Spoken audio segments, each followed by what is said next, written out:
Parfait. Bonjour à tous et bienvenue sur Olympfit. Aujourd'hui, une vidéo un peu spéciale, un peu improvisée. Donc, je vais essayer de faire le nécessaire pour, au montage, arranger le son pour que vous puissiez quand même bien comprendre ce qu'on est en train de dire. On va parler aujourd'hui de kettlebell. Donc, je suis avec un ami qui va démontrer le mouvement et on va vous montrer comment faire le Turkish Get-Up. Pour ceux qui me suivent, vous savez que j'ai déjà parlé du kettlebell sur ma chaîne. Je vous ai déjà montré plusieurs exercices. Le swing, qui est la base des mouvements ballants en kettlebell. On a vu aussi le clean, on a vu le high pull et on a vu le snatch. Aujourd'hui, on va finir cette série avec le Turkish Get-Up. C'est un exercice qui est complet. On va travailler vraiment tous les muscles du corps, plus de 2/3 de la masse musculaire corporelle et sollicité dans ce mouvement. C'est un exercice aussi qui va faire beaucoup travailler le gainage dans le sens complet du terme. C'est ce qu'on appelle en anglais the core. D'accord, donc le transfert des forces entre les membres inf et les membres sup. Et aussi, vu que le kettlebell, comme vous allez voir, il est en position overhead, ça va beaucoup travailler aussi la stabilité de l'épaule. Donc c'est vraiment un exercice global. On va travailler les membres inf, on va travailler le gainage, on va travailler la stabilité de l'épaule, on va travailler aussi beaucoup la mobilité. D'accord, flexion, extension de hanche, mobilité thoracique, mobilité aussi en position overhead. C'est un exercice en unilatéral. Il va présenter les avantages de tous les exercices unilatéraux, c'est-à-dire équilibrer les forces entre le côté droit et le côté gauche. Du coup, on va tout de suite passer à la pratique avec Romain. On va commencer par vous montrer le Turkish Get-Up sans kettlebell, en vous détaillant les étapes une par une et en passant du temps sur les moments clés et sur les positions clés du mouvement. Et ensuite, on va vous montrer l'exercice avec kettlebell en une fois pour que vous puissiez voir à quoi il ressemble quand il est fait d'une manière fluide en enchaînant toutes les étapes. On commence tout de suite. Alors, pour le Turkish Get-Up, on commence allongé au sol. On va imaginer que Romain a un kettlebell dans le bras droit. Donc, le kettlebell est à la verticale, bras tendu. Et il faut bien sûr que le kettlebell soit aligné avec le coude et l'épaule, de façon à ce qu'il soit bien au-dessus de l'épaule et bien stable. Ensuite, je vais fléchir la jambe qui est du même côté que le kettlebell, pour que je puisse être bien stable. Et la main opposée, elle va venir au sol, environ à 45 degrés. Donc ça, c'est la position de départ. Le kettlebell à la verticale, jambe fléchie du même côté que le kettlebell et l'autre bras au sol à 45 degrés. À partir de là, je vais commencer mon mouvement avec une flexion du tronc, donc grosse contraction des abdos, et je vais m'aider aussi de cette cuisse pour me retrouver dans cette position sur l'avant-bras. Donc ici, Romain, il va nous remontrer. Voilà, donc grosse contraction des abdos. Et je vais créer aussi de l'inertie pour venir me retrouver sur l'avant-bras en m'aidant de la cuisse. Donc ça, c'est important. Regardez ce qui se passe avec la cuisse. La cuisse va venir rentrer vers l'intérieur et c'est ce qui va m'aider aussi à créer de l'énergie pour me retrouver sur l'avant-bras. Parfait. Une fois que je suis ici, je suis stable sur mon avant-bras. Donc là, je vais pousser avec la main qui est au sol. Je pousse fort pour me retrouver dans cette deuxième étape. Et toujours le regard, donc vous voyez que Romain, il regarde toujours son point, là où il y a le kettlebell normalement. Donc ça, c'est important. Ça va m'aider aussi à rester bien stable et à garder la kettlebell au-dessus de la ligne de l'épaule, bien à la verticale. Donc je suis sur la main. À partir de là, je vais fléchir la jambe qui est tendue. Parfait. Et ensuite, je vais ponter. Et quand je ponte, je passe mon genou vers l'arrière en un seul mouvement. Je ponte, je passe le genou vers l'arrière. Et pendant cette étape, mon poids est principalement sur la main qui est au sol. Parfait. Ensuite, je vais faire une flexion de hanche et de genou pour aller chercher mon talon. Vas-y, Romain. Je vais chercher mon talon. Parfait. Et à partir de cette position, je vais me remettre en fente. Voilà. Très bien. Et je me mets en fente. Quand je suis dans cette position en fente, vous voyez que Romain ne regarde plus le kettlebell. Donc c'est la seule étape avec la position debout où je ne regarde plus mon kettlebell. À partir de là, je me mets debout en poussant sur la jambe avant. Parfait. Donc je regarde toujours devant moi. Le kettlebell à la verticale. Et j'ai fini la première partie du Turkish Get-Up. Et maintenant, tout ce que je vais faire, c'est juste inverser les étapes pour me retrouver en position allongée. Donc je commence par une fente arrière, toujours en regardant droit devant moi pour rester bien stable. À partir de là, je vais ouvrir avec la jambe qui est devant, avec la jambe qui est en appui. Vas-y, tu peux nous remontrer l'ouverture de hanche. J'ouvre, mais vraiment très grand, à 90 degrés. Voilà, parfait.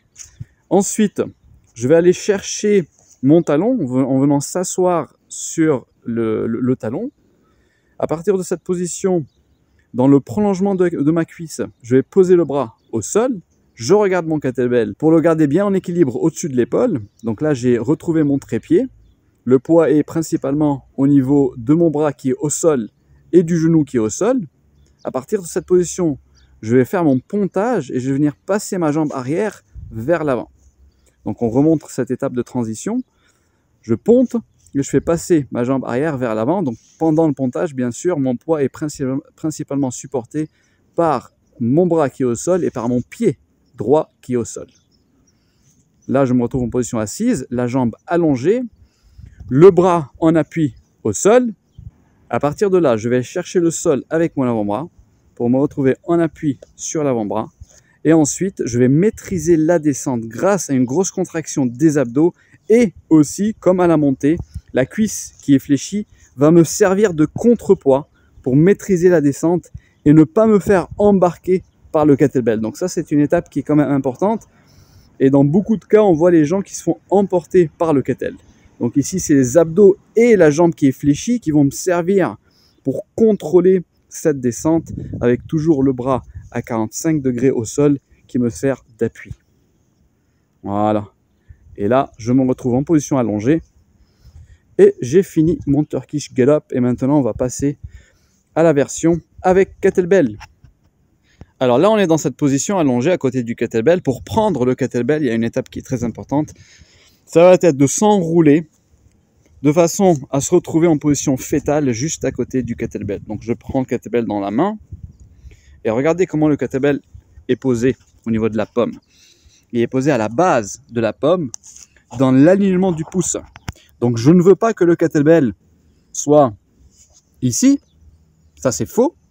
Je ne veux pas que le poignet soit cassé. Le kettlebell à la base de la pomme est dans l'alignement du pouce. Vous voyez, c'est parallèle au pouce. D'accord? Et ça, c'est important. Donc ça, c'est la bonne prise. Je ferme la poigne. Et là, j'ai une bonne prise de mon kettlebell. Donc je suis en position fétale. Le kettlebell proche de ma poitrine, le plus proche possible. Et à partir de là, je vais juste m'enrouler. Je vais embarquer le kettlebell grâce principalement à mon poids de corps. Pour me retrouver dans cette position allongée, comme on l'a vu tout à l'heure, avec la jambe fléchie, la jambe du même côté du kettlebell qui est fléchie, l'autre allongée. Et à partir de là, je vais m'aider de mon bras gauche pour pousser le kettlebell vers le haut, de façon à ce qu'il se retrouve à la verticale, juste au-dessus de l'épaule, avec l'autre bras à 45 degrés. Ensuite, comme on l'a vu ensemble, grosse contraction des abdos et la jambe qui est fléchie, qui va aller vers l'intérieur pour m'aider à me retrouver dans cette position. Sur l'avant-bras, regard au niveau du kettlebell, je pousse avec le bras. Très bien. Je fléchis ma jambe, je ponte, je passe le genou vers l'arrière. Position de trépied, toujours le kettlebell à la verticale, le regard vers le kettlebell. À partir de là, je vais chercher le talon. Ensuite, position de fente. Donc vous voyez là le mouvement de rotation interne au niveau de la hanche. Tu peux nous le remontrer, Romain, c'est important. Voilà. Donc hop, position de fente, mais je ne reste pas dans cette position-là. Je vais faire cette rotation interne pour aligner le pied arrière et me retrouver vraiment dans une vraie position de fente. D'accord? Ce qu'il ne faut pas faire, c'est... Tu peux nous remontrer ce qu'il ne faut pas faire? Voilà, c'est rester ici. Ça, c'est pas bon. Voilà. Donc hop, rotation interne, position de fente. Et là, je pousse avec la jambe avant et je me retrouve debout. Et ensuite, je n'ai qu'à inverser toutes ces étapes pour me retrouver en position allongée. Donc fente arrière, j'ouvre, je viens m'asseoir sur le talon, le bras dans l'alignement du genou, au sol, position de pontage, je fais passer la jambe arrière vers l'avant, je suis assis avec la jambe allongée, grosse contraction des abdos, je maîtrise la position sur l'avant-bras, je maîtrise la descente, et ensuite je pose le kettlebell sur la poitrine et je me retrouve en position fétale avec le kettlebell proche de moi. Et ensuite je peux changer de côté et travailler le côté opposé. Donc je ne vais pas passer le kettlebell sur la poitrine au-dessus de mon corps, le kettlebell reste au sol et c'est moi qui me positionne par rapport à celui-ci. On va passer un peu de temps juste pour revoir quelques étapes clés, 2 étapes clés de transition. La première, c'est quand je suis dans cette position, le bras allongé, avec le kettlebell juste au-dessus de l'épaule. La première étape qui va me permettre de me retrouver sur le bras, ça va être grosse contraction des abdos avec la cuisse qui part et qui rentre vers l'avant. Je vais vous remontrer de l'autre côté pour que vous puissiez bien voir ce qu'il faut faire. Donc la cuisse qui rentre et je me retrouve dans cette position sur la main. Tu peux nous remontrer ça plusieurs fois s'il te plaît Romain. La cuisse qui rentre, grosse contraction des abdos et puis pareil quand je redescends, je vais m'aider de ma cuisse et de la contraction des abdos pour ne pas subir le kettlebell et pour maîtriser la descente. D'accord ? Donc lors de la montée, grosse contraction des abdos, la cuisse qui rentre vers l'intérieur et je pousse avec la main. Et lors de la descente, grosse contraction des abdos, la cuisse vers l'intérieur pour m'aider comme contrepoids. Et je maîtrise la descente sans me faire emporter. Donc ça, c'est la première étape de transition, très importante à maîtriser. La deuxième étape de transition qui est aussi très importante, ça va être le passage du pied avant vers l'arrière et la position de trépied. Donc le pontage, hop, position de trépied. Que ça soit lors de la montée ou lors de la descente. Donc je ramène la jambe, je pousse, je ponte et je passe la jambe avant vers l'arrière. Lors de la descente, c'est exactement la même chose. Je ponte en prenant appui sur la main et sur le pied d'appui et puis je fais passer la jambe arrière vers l'avant. Donc ça, c'est la deuxième étape de transition qui est aussi très importante à maîtriser. Voilà. Et en position fétale. Très bien. Donc vous voyez, nous arrivons à la fin de cette vidéo. On a vu le Turkish Get Up. C'est un mouvement qui est quand même assez technique dans le sens où il y a plusieurs étapes à mémoriser. Mais ça reste quand même un mouvement qui est accessible à tous. Vous pouvez le commencer comme on vous l'a montré sans forcément avoir un poids. D'accord, juste avec le bras à la verticale. Comme si on avait un kettlebell. C'est bien aussi de s'entraîner à faire ce mouvement avec un kettlebell léger et à l'envers. L'avantage de la prise bottoms up, c'est que vous pouvez travailler très léger, mais en même temps, vous avez quand même un feedback qui est intéressant au niveau de votre stabilité de la poigne et de l'épaule, parce que si vous n'êtes pas stable, ou si vous n'êtes pas aligné, le kettlebell, vu qu'il est à l'envers, il va avoir tendance à tomber et vous allez le sentir.